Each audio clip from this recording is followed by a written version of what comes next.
4부에서는 경제 이야기 해보죠. SK그룹 이야기부터 해봅시다. 최태원 회장의 이혼 요구에서 가정을 지키겠다던 노소영 관장이 입장을 바꿔 재산 분할을 요구하면서 SK그룹 경영이 최 회장의 이혼으로 위기를 맞을 수 있다, 이런 우려가 나오고 있습니다. 그런가 하면 삼성 바이오로직스 고의 분식회계 의혹 관련 기소된 임직원들에게 실형이 선고됐죠. 삼성 바이오 분식회계가 우리 경제에 남긴 숙제도 함께 짚어봅니다. 한국경제산업연구원 산업정책연구실의 박정호 실장 나왔습니다. 어서 오십시오. 예, 안녕하세요. 지난주에 나와서 해주셨던 말이 굉장히 인터넷에 화제가 됐습니다. 예. 뭐 제가 어르신들에게 기분 상하게 해드리고 싶은 생각은 전혀 아니었고요. 예. 학교에서 학생을 가리키는 사람으로서 예. 대학에서 요즘 그 친구들의 낙담, 절망감, 아마 그게 좀 더 크게 보여졌었던 것 같아요. 그 인터뷰가 그렇게 화제될 줄 아셨어요? 아니, 솔직히 제가 말을 일부러 세게 한 건 사실이에요. 그래요? 특히 주변에 있는 어떻게 보면 선배 교수님들, 이런 분들도 재산이 꽤 계신 분들 계시거든요. 그런데 그걸 굳이 안 파시면서 또 보유세 좀 올라가는 건 또 속상해 하시고 그런데 좀 기분이 좀 그랬어요. 30억 이상 아파트 갖고 있으면 팔아라, 그런 제목의 인터뷰가 나갔었는데 포털에 가장 많이 읽은 기사, 가장 많은 댓글, 인터넷에 여러 가지로 퍼날려졌더라고요. 네. 한번 공감되는데 제가 한번 기여됐다면 그걸로 만족합니다. 네. 그래요, 알겠습니다.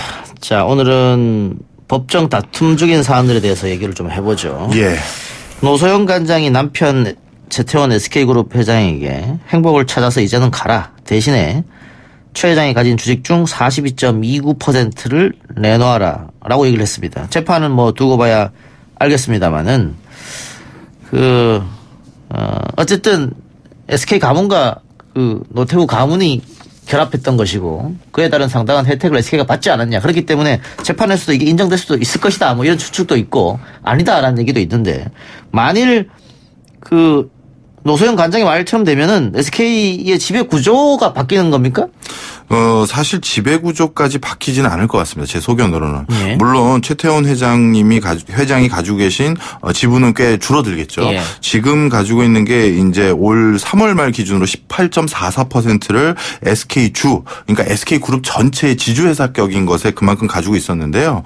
만약에 노소영 관장이 얘기하는 것처럼 승소가 된다면 이 비중이 10%대로 딱 떨어집니다. 예. 그러니까 표면상으로 뭔가 지배 구조가 미약해진 건 사실이지만 워낙 다양한 방면의 우호 지분이라고 해야 될까요? 흑기사를 해 주실 분들이 많기 때문에 지배 구조 자체에 큰 영향은 없다, 이렇게 보고 있습니다. 예. 그런데 절반이면 절반이고 40%면 40%지 42.29%는 뭔가.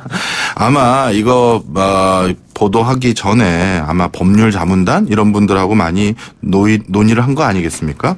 그래서 42.29%라는 이 수치는 이미 법률 자문단들하고 많은 논의를 한 거고요. 그 결과로 나온 숫자가 아닌가, 이런 생각이 듭니다. 예.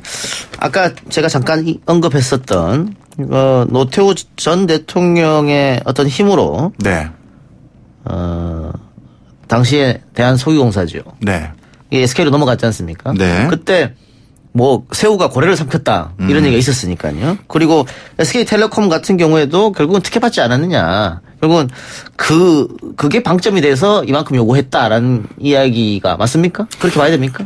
그 당시 실제 굉장히 큰 기업을 SK그룹이 인수했었던 기회를 얻은 건 분명한 사실입니다. 예. 그런데 이 최태원 회장과 노소영 관장이 어떻게 보면 우리 속칭 재벌가의 어떤 사회 오피니언 리더들과의 정략 결혼이냐, 그건 아닌 걸로 알고 있어요. 제가 알기로.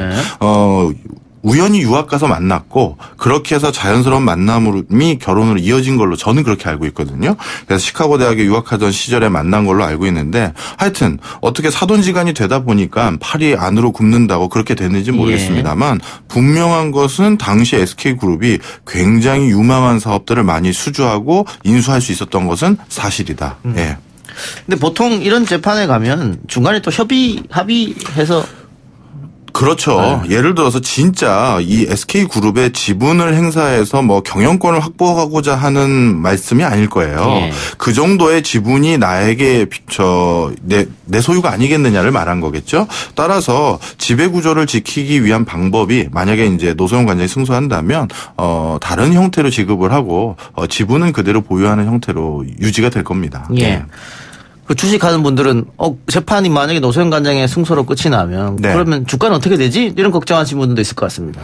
사실 예전에 이와 유사한 사례가 한 번 있었죠. 예. 뭐 사실 남의 가정사를 자꾸 얘기해서 죄송합니다만 NC소프트 김택진 대표 같은 경우 이혼 당시 위자료로 전 부인에게 보유한 주식을 제공한 결과가 있어서 이게 주가에 악재로 작용한 사례가 있어요. 그리고 외국 같은 경우도 폭스그룹이라고 하죠. 루퍼트 머독이라는 예. 미디어 재벌. 이분도 이혼을 한 3번 이상 하신 분인데 그때마다 폭스그룹에도 여러 계열사에 주가에 악영향이 있었던 적은 사실입니다. 예. 이런 겁니까? 결국은 그렇게 이혼한 전체에게 주식이 가다 보면 예. 결국은 그게 한꺼번에 매물로 나오니까. 그렇죠. 한꺼번에 매물로 나오면 주식은 떨어진다. 그럼요. 노소영 관장도 언젠가는 처분할 것이다. 뭐 이런 거네요. 네, 맞습니다. 그리고 또 한 가지는 사실 SK그룹 같은 경우는 알짜 기업들을 많이 가지고 있잖아요. 예. 그런데 최태원 회장이 다른 그 재벌 기업에 비해서 이렇게 지분이 굉장히 많은 회장님은 아니세요. 솔직히 말씀드리면. 그러다 보니까 예전에 일가 친척들에게 우호 지분을 빌려줬던 대가로 한 1조 원 정도를 다시 돌려준 적이 있잖아요. 예. 그만큼 지분이 이렇게 공고하게 쌓여 있는 데는 아니라서 만약에 SK그룹의 경영권에 탐내는 어떤 세력이 있다면 뭐 그런 것들은 좀 호재로 작용해서 경영권 자체가 위기를 받는 게 아니냐 이런 생각들도 예. 하는 거죠. 아까 저희가 잠깐 얘기했습니다만 원래 SK는 그 창업주가 직물회사로 출발을 했었고 그러다가 유공과 그 제2이동통신 사업자 선정되면서 대그룹 발판을 마련한 건데 SK그룹에서는 우리가 그 노태우 정권의 어떤 특혜를 받아서 컸다 이렇게 인정하진 않을 거 아닙니까? 어떤 기업도 그렇게 인정하진 않죠. 근데 이제 분명한 것은 SK그룹의 주요 계열사가 전신이 공공 부분에서 만들어진 공기업이라는 것은 분명한 사실입니다. 예. 유공도 마찬가지고요. 한국이동통신, SK텔레콤이 전신이죠. 그리고 SK그룹이 가지고 있는 게 워커힐도 있는데 이 워커힐 호텔도 우리나라에서 호텔업을 독자적으로 수행할 수 없는 그 시절에 국가가 운영하던 호텔이에요. 예. 그거를 이제 불화받은 거죠. 이래서 지금의 SK그룹의 형태를 유지되는 데 있어서 공기업이 큰 기여를 한 건 분명한 사실이에요. 근데 여기에서 저는 이렇게 좀 말씀드리고 싶어요. 이건 비단 SK그룹뿐만 아니라 우리나라의 다른 대기업도 그 전신을 잘 타고 들어가다 보면 공기업을 불화받는 경우가 굉장히 많습니다. 그리고 이것은 요즘에 우리가 신산업을 육성하는 데 있어서 굉장히 큰 시사점을 준다고 생각해요. 좀 설명을 드리면 우리 청년들에게 자꾸 창업하라 그러는데 그리고 그런 분위기를 만들어주면서 정작 집에 가서 부모님 입장이 되면 너는 공무원 시험 봐라 이런 소리 많이 하잖아요. 그러면 옛날에 이 SK그룹이나 삼성이나 LG는 창업가 정신, 기업가 정신이 있었고 요즘 청년들은 없는 거냐? 전 또 그거 그렇게 생각하지 않아요. 옛날에는 지금 SK그룹을 얘기를 하고 있지만 다른 그룹사도 그 전신이 본인이 씨앗 뿌려가지고 하나하나 물 주고 새싹 키운 기업들 사실 많지 않아요. 국가에서 리스크를 테이크 해준 겁니다. 즉 국가에서 씨를 뿌리고 공기업으로 일정 정도 규모 이상으로 성장을 한 다음에 약간의 법적 실체를 견고하게 갖춘 다음에 민간에 불어한 경우가 많아요. 그렇게 될 경우 민간 기업 하는 CEO분들 입장에서는 자기가 하나하나 그 모든 위험을 다 감수한 게 아니라 국가가 어느 정도 견실한 상태로 만들어준 다음에 내가 그걸 살 수 있는 기회를 얻은 거니까 창업을 하고 또 창업하라고 거대 기업을 일구기가 수월했던 거죠. 그러니까 지금 청년들은 기업가 정신이 없고 예전에는 기업가 정신이 있다. 이렇게 단순 비교하기에 말씀하기는 어렵습니다. 그러니까 실장님 말씀처럼 과거에 우리 지금 10대 재벌, 30대 재벌 창업주들 보면 적산 기업을 불화했거나 그런 것도 많죠. 공기업을 불화받았거나 이렇게 해서 시작된 경우가 많다 이거죠. 그럼요. 그런데 요즘 보면 오히려 스타트업으로 성공한 젊은이들 같으면 대기업에서 그 비슷한 회사를 또 만들어버린단 말이에요. 그런 거는 좀 안타깝죠. 근데 이제 전 세계적으로 누군가가 이미 그 비즈니스 모델을 검증받아서 큰 돈을 벌었다고 했었을 때 유사 창업을 법적으로 막을 방법은 솔직히 없습니다. 그렇기 때문에 이런 건 좀 뭐라 할까요? 암묵적인 사회적인 합의도 필요할 것이고 또 사실 그렇게 견고한 회사가 뛰어든다 하더라도 그런 것까지 대비해서 경영할 수 있는 자체적인 마인드 이것도 같이 필요해요. 그러니까 외국 같은 경우에 스타트업으로 성공하면 대기업에서 그 가치를 인정해서 굉장한 자산을 주면서 사거든요. 우리도 그런 게 필요하지 않느냐. 예를 들면은 그 앱 김기사 앱 같은 경우에 네. 대기업 인수했지 않습니까? 그렇죠. 이런 식으로. 예. 사실 이런 부분에서 또 한 가지 아쉬움이 많은 게 창업한 사람들이 창업한 가장 큰 이유는 그거를 죽을 때까지 끝까지 가져가려는 사람 많지 않아요. 예. 의외로 어느 정도 사업 규모를 키운 다음에 엑시시라고 하죠. 우리가 누군가에게 매각해서 예. 적재한 자금을 회수하는 예. 이런 걸 되게 기대하는데요. 예. 우리나라는 이상하게 경제 규모에 비해서 M&A가 굉장히 작은 형태로 이루어집니다. 그리고 실제 M&A 그러면 큰 회사들끼리의 M&A는 많아도 견실한 회사가 중견기업 또는 견실한 중소기업으로 성장했었을 때 이게 매물로 나왔을 때 인수해주는 회사가 많지 않아요. 또 이미지도 부정적인 것 같아요. M&A라고 맞습니다. 하면 무슨 예. 기업 사냥꾼 생각이 나고. 맞습니다. 근데 이게 절대 그런 게 아니고요. 좋은 M&A 시장이 있어야지만 창업이 활성화되고 또 다른 창업들이 또 연이어 일어날 수 있다. 이렇게 말씀드리고 싶습니다. 그렇네요. 성공 과정을 좀 다른 젊은이들에게 보여주는 것도 중요한 그렇죠. 거겠죠. 자, 어쨌든 노소영 관장이 42% 정도 되는 지분을 인수받으려면 법정에서 내가 얼마만큼 기여했다는 걸 입증해야 될 텐데 과연 네. 그 입증이 쉬울 것인가? 야, 이게 진짜 쉽지는 않을 것 예. 같아요. 저희가 법률 전문가는 아닙니다만 사실 아마 지금 우리가 지배구조 이런 것들을 논의하고 있습니다만 이 법적 공방이 꽤 길게 갈 거예요. 그리고 쉽게 결론이 날 일도 아니고요. 그래서 제 소견으로는 뭐 한 상당 기간 끌어지지 않을까 이렇게 생각이 듭니다. 예. 자, 삼성 이야기로 가봅시다.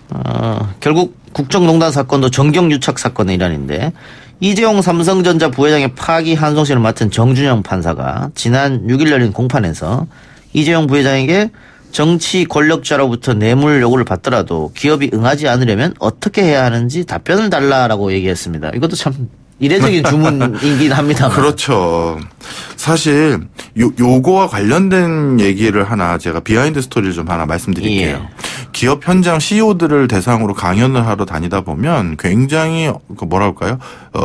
고충들을 하나 상담받게 됩니다. 예. 뭐냐면 우리나라 아니라 우리나라 같은 경우는 대외 의존도가 높기 때문에 수출을 의존해서 성장하고 있는 회사들 많잖아요. 그래서 외국에 가서 비즈니스를 하는데 그 외국 거버넌스 쪽에 공무원이든 아니면 뭐 정치가든 간에 예. 쉽게 얘기해서 커미션을 요구하는 거예요. 어허. 개도국이니까 더욱더 그럴 수 있겠죠. 예. 우리 옛날의 모습일 수 예. 있으니까요. 그랬을 때 과연 이걸 주고 비즈니스를 해야 됩니까? 아니면 이건 하지 말아야 됩니까? 저한테 이걸 물어보는 거예요. 딜레마일 수도 있네요. 예. 그렇죠. 근데 제가 그럴 때마다 저는 솔직히 이게 옳지 않은 일인 건 아는데요. 사실 저는 또 한편으로 이렇게 말씀드리고 싶어요. 어느 인더스트리나 어느 국가나 상관행이라는 게 또 조금씩 다 달라요. 그렇겠죠. 또 우리 중동 지역의 어떤 국가에 가보면 수주를 받고 나선 반드시 답례, 인사를 하는 게 또 예인 국가도 있어요. 그러다 보니까 해외에서는 제가 이런 커미션을 주시더라도 수출 많이 하시고 일자리 많이 창출해 주십시오. 이렇게 그냥 편하게 얘기를 합니다. 예. 그런데 문화가 다르더라도 이렇게 차이가 있는데 우리나라 같은 경우는 갑자기 급격히 문화가 바뀌어가고 예. 있죠. 그러니까 이런 건 절대 해서는 안 되고 그리고 정도 경영, 공정사회 이런 것들에 대한 가중치를 더욱 높여주고 있는데요. 바로 이런 변화 속에서 일어나는 대표적인 문제가 하나 이거라고 생각이 들고요. 이게 방금 제가 뭐 멀리 예를 들어서 설명을 드렸습니다만 그런 예시를 통해서 이게 아주 단순하게 볼 일은 아니다라는 걸 좀 생각해 주셨으면 좋겠어요. 알겠습니다. 자, 삼성 바이오로직스 분식 회계국과 관련해서 증거인멸을 시도한 부사장급 임직원들이 1심에서 실형을 선고받았습니다. 본인도 다 인정했습니다. 자기들이 증거인멸을 그렇죠. 했다고. 네. 그런데 지금 내용 보니까 2년, 1년 6개월 이렇게 받았단 말이죠. 근데 우리가 미국 앨런 사태에 비춰보면 미국 같은 경우에는 거의 종신형이에요. 뭐 몇백 년 정식 받고. 근데 우리는 2년 반 너무 낮게 나오는 게 아닌가. 어떻게 보십니까? 사실 분식회계 같은 것을 했었을 때의 처벌 수위는 전 굉장히 더 올라가야 된다고 생각합니다. 왜냐하면 이게 어떻게 보면 내부 정보를 알고 있는 오피니언 리더들이 아니라 일반 개미 투자자들 이 사람들에게는 평생 모은 돈을 순식간에 날릴 수 있는 그런 요인이 되는 거거든요. 사기죠, 사기. 사기죠. 예. 맞아요. 그래서 어떻게 보면 외부에 공시되어 있는 그 자료만을 믿고 이렇게 감사까지 받은 그 외부 감사 기관에서 감사까지 투자까지 한 내용이니 이걸 믿고 주식 투자한 사람이 전 재산을 날렸다. 그거는 진짜 무엇으로도 갚기 어려운 거예요. 따라서 분식회계 같은 것은 굉장히 엄단을 해야 된다고 생각하고요. 대표적으로 미국의 앨런 사태 같은 경우도 결국 그 회계법인은 파산을 시켜버렸잖아요. 예. 이런 정도 수준의 강한 어떤 규제가 들어가야 된다고 생각이 들고요. 하나 요거에 대해서도 재미있는 사례를 하나 말씀드리면 우리나라 공시제도로 나와 있는 뉴스들하고 왜 미국의 공시제도로 나와 있는 뉴스가 그 내용이 많이 다릅니다. 우리나라는 공시라고 하면 그 기업의 좋은 소식, 긍정적인 소식들을 잔뜩 담아야 된다고 생각을 해요. 우리 조만간 이런 거 수출할 거고 이런 신기술 개발됐다 이렇게 하는데 미국 기업들의 공시 내용을 보면 전혀 다릅니다. 회사의 부정적인 내용들을 굉장히 많이 투여해요. 그 이유는 왜 그러냐면요. 이미 부정적일 수 있는 어떻게 보면 부정적으로 확정된 건 아니지만 조만간 이렇게 나쁜 소식이 있을 것 같습니다라는 것까지도 공지를 안 했다가 나중에 집단 소송 당하면 회사가 파산 내지 엄청난 손해보상을 해야 되거든요. 바로 그런 이유 때문에 법과 제도로 분식회계를 막고 공시 자료에 대해서도 객관성을 유지하게 만들고 있는 게 미국의 제도다. 이렇게 말씀드립니다. 우리가 대우 분식회계 사태 때도 봤습니다만 피해자가 너무 많이 양산되기 때문에. 그럼요. 예. 아니면 국가가 흔들릴 수도 있는 거잖아요. 예, 그럼요. 예. 한국의 국가 경쟁력이 경제의 규모에 비해 현저하게 낮게 평가된다. 그 원인은 바로 이 회계와 지배구조의 불투명. 근데 이게 1970, 80년대 때는 심해졌다가 많이 좋아졌다라고 하는데 아직도 부족한가 보죠. 사실 저는 이 부분은 이제 많이 좋아졌다고 생각을 하긴 합니다. 그럼에도 불구하고 앞으로 더 나가야 될 건 많이 있겠죠. 특히 이제 지배구조 부분에서의 불투명성이라고 하면 외부 감사에 대한 부분도 물론 아직 더 개선해야 될 게 있지만 어떻게 보면 그 사내 의결 구조에서 어떻게 보면 오너를 견제할 수 있는 구조가 없다라든가 그래서 오너들의 전횡이라고 해야 될까요? 뭐 이런 것들을 견제할 수 있는 제도가 없다라는 거 이런 차원에서 요즘 지적이 더 많은 것 같고요. 회계 시스템은 그래도 우리 IMF 외환위기인 1997년 이후 상당 부분 좋아졌다. 개선됐다. 이렇게 말씀드립니다. 오히려 한국 경제는 오너 리스크가 더 위험이다. 저는 그렇게 보이는데요. 예. 대한항공 사태에서도 봤습니다. 오늘 공정위가 발표한 내용을 보면요. 19곳의 주요 대기업 집단, 일명 그룹의 총수들이 계열사 이사직을 전혀 맡지 않고 있고 또 그 추세가 증가하고 있다. 이건 어떤 의미일까요? 사실 이건 뭐 하나의 요인으로 설명하기 좀 어렵습니다. 이제 일단 통계 발표 난 걸 좀 보면요. 2019년 공시 대상 기업 집단 지배구조 현황을 보면요. 전체 조사 대상 56개 중에서 총수가 존재하는 게 49개. 소속이고 1,801개의 계열사 가운데 총수 일가가 이사 명단에 올라 있는 회사는 17.8% 정도 됩니다. 그런데 실제 이제 기업 현장에서 어떻게 보면 아버님 회사를 물려받아서 오너 일가가 됐던 뭐 3세대 이제 3세까지 우리나라도 많이 왔잖아요. 그렇죠. 이쯤 되니까 이게 무슨 다른 걸로 해석되는 게 아니라 일정 부분은 개인의 가치관에 따라서도 달라지는 것 같아요. 무슨 얘기냐? 본인 3세 정도 됐더니 본인은 경영에 관심 없는 사람들이 너무 많아요. 그럴 수도 있겠네요. 예. 그래서 굳이 내가 꼭 경영을 해야 되느냐? 전문 경영이가 맡기고 나는 내 삶을 살겠다. 이런 비중도 상당히 높다. 이렇게 말씀드리고 싶습니다. 이게 뭐 CEO 체제인 거죠. 전문 경영인이 경영하는 것 또 오너 체제가 경영하는 것. 일률적으로 뭐가 좋다 뭐가 나쁘다 할 수는 없는 거죠. 그런데 이제 그 저널 오브 파이낸스라는 전 세계적으로 가장 저명한 학술지에 발표된 내용 하나가 있는데요. 어떤 걸 비교했냐면 가족 기업하고 가족 기업이 아닌 전문 경영자 기업들 두 개의 집단을 비교 분석한 적이 있습니다. 과연 어느 쪽 집단이 더 오래 살아남고 또 글로벌 금융위기와 같은 위기에 더 강하냐라고 비교했었는데 이게 참 불편한 진실일 수도 있는데 가족 기업의 성장률이 훨씬 더 좋아요. 오히려 생존율이 더 훨씬 좋죠.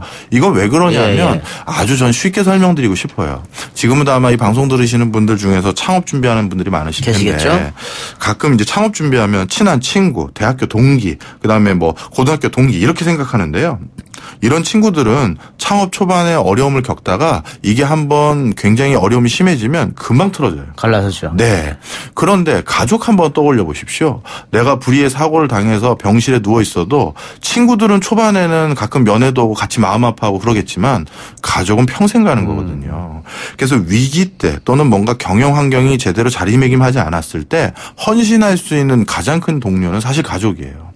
그래서 이 오너 경영이 우리가 너무 부정적인 면을 우리 사회에서 많이 봤던 건 사실입니다. 그런데 유럽이나 미국에서는 이것을 순기능으로 승화한 회사들도 굉장히 많다. 그래서 오너 경영 자체가 나쁜 것이 아니라 그것에 대해서 어떤 행보를 보이는지를 우리가 주목해야 된다. 예. 이렇게 말씀드립니다.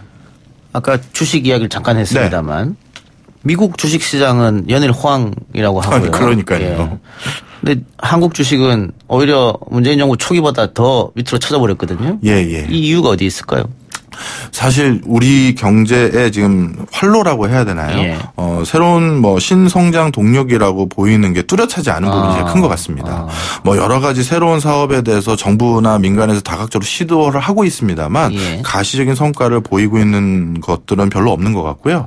또 그 과정에서 한국의 위치가 중국과 일본과 미국 그 강대국 사이에서 경제적인 어떤 생태계가 큰 도전 위기를 경험하고 있는 상태에서 지금 외국인 투자자들이 특히 더 먼저 돈을 뺀 것 같고요. 그 과정에서 지금 주가가 크게 떨어진 게 아닌가 이렇게 생각이 듭니다. 미중 무역 갈등가 한번 불어오면은 우리가 아무것도 안 했는데 우두둑 주식이 떨어지고 이런 거네요. 그렇죠. 이게 뭐 사실 우리나라 주식시장이 전 세계에 차지하는 비중이 굉장히 작다 보니까 예. 일어날 수 있는 현상이다 이렇게 말씀드립니다. 예. 경제의 불확실성 때문에 주식이 떨어진다. 이런 얘기 언론에서 많이 하던데 이 경제의 불확실성은 뭡니까? 사실 중국이라는 국가가 그동안 수출을 잘하면 한국 수출도 같이 늘어났었어요. 예. 왜냐하면 업무 분장이 잘 돼 있었거든요. 근데 이제 중국이 오늘 오전에도 제가 외신 기자를 통해서 봤는데 중국 관공서에서는 앞으로 3년 안에 모든 PC와 관련된 제품들 그 안에 있는 소프트웨어를 예. 중국산으로 다 바꾸라고 이제 요청을 한 거예요. 공문이 온 거죠. 예. 그만큼 자국의 산업을 육성하기 위한 어떻게 보면 이제 장벽을 쌓고 있다고 할까요? 그 과정에서 우리나라의 제일 큰 수출처 중에 하나인 중국에 수출하기가 점점 요원해질 가능성이 높아지니 그만큼 불확실성이 높아지고 있다. 이렇게 말씀드리고 싶네요. 예. 자, 저금리 시대지 않습니까? 네. 그러면은 돈이 시중에 많이 돌아야 되고 네. 특히 주식시장에 들어가야 되고 이렇게 해야 되는데 다 어디 갔습니까 돈이? 주식시장보다는 다 더 안전한 데로 많이 흘러가지 않았겠습니까? 어딜까요, 거기? 뭐 사실 금, 뭐 부동산, 뭐 요즘 달러 외화성 예금도 많이 통장에 담고 있고요. 회사채도 트리플 A 회사채는 예. 발매되면 다 나가요. 네. 그럼 회사채, 금, 부동산, 달러, 네. 소위 말하는 안전자산에 그렇죠. 금리가 낮음에도 불구하고 네.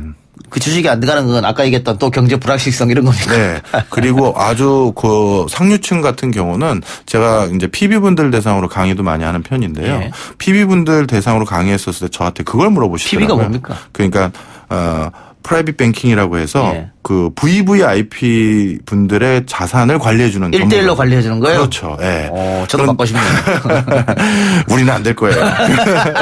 자, 그런데 그분들이 저한테 요즘 강의 요청을 하나 온 게 뭐였냐면 예. 요즘 부쩍 초고액 자산가들이 궁금해하는 게 재단법인하고 사단법인 설립하는 게 궁금하대요. 왜 그럴까요? 돈을 어디다 묻어놓을 데가 없다 보니까 재단이나 사단을 하나 차려다 놓고 네. 거기다 돈을 좀 쟁여놔야 되지 않는가 이런 고민들도 하는 것 같아요. 나중에 증여 뭐 이런 상속 이런 거하고 상관이 있나요? 제가 거기까지는 모르겠습니다만 그런 것도 맥락이 있지 않을까요? 하여튼 돈은 남긴 남는데 네. 다른 데 투자하기는 그렇고. 이제 부동산도 살 만큼 샀고 예. 뭐 채권도 살 만큼 샀고 예. 뭐 우량 주식도 살 만큼 샀는데 예. 그다음 또 어디다 투자해야 되느냐 이런 것들에 대한 고민이죠. 우리는 가계 부채가 1,400조가 넘어갔다라는 소리만 알고 있지만 예. 시중에 유유 자금이 2,000조 이상 있다라는 것도 생각 안 하거든요. 2,000조. 네. 그 자금들이 어디 오갈 데가 없어서 예. 지금 뭐 스타트업이나 이런 데 참 창업에 지원해 주면 참 좋은데. 그렇네요. 그쪽은 좀 시장을 흘러 들어갔으면 좋겠네요. 그러니까요. 참 안타깝습니다. 근데 그렇게 하지 않는다. 네. 사실 이 고액 자산가들이 초창기에는 VC라고 해야 될까요? 벤처 캐피탈을 설립하고 엔젤 펀드 등을 통해서 창업에 지원한 적도 있었습니다. 그런데 이 부분은 초기 창업가들의 도덕적 해이 때문에 이 경로가 끊긴 건 또 사실이에요. 벤처 붐이 있었을 때 말입니까? 아니에요. 요 근래 한 2, 3년 전에도 우리가 이렇게 벤처 자금에 지원을 할 경우 세제 혜택을 많이 주겠다라고 예. 해서 그래서 고액 자산가들이 그렇다면 나도 스타트업에 지원해볼게 한 적이 있어요. 그런데 그 당시 스타트업 분들 중에서 몇몇이 일부가 쉽게 얘기해서 뭐 남의 돈 가지고 개인 돈처럼 써버린 거죠. 제가 아는 뭐 한 3, 4천억 가지고 계신 어떤 회장님도 모 스타트업에게 일부 돈을 줬는데 사업을 너무 잘해서 추가적으로 증자를 해주신 거예요. 그랬더니만 뭐 몇 개월 지난 뒤에 가만히 봤더니 자기 돈으로 장가 가고 아파트 사고 이래버리는 거예요. 기술 투자 이런 거 하지 않고. 안 하고. 그래서 이 회장님은 정말 너무 분한 거죠. 예. 너무 이렇게 큰 뒤통수를 맞은 것 같고 예.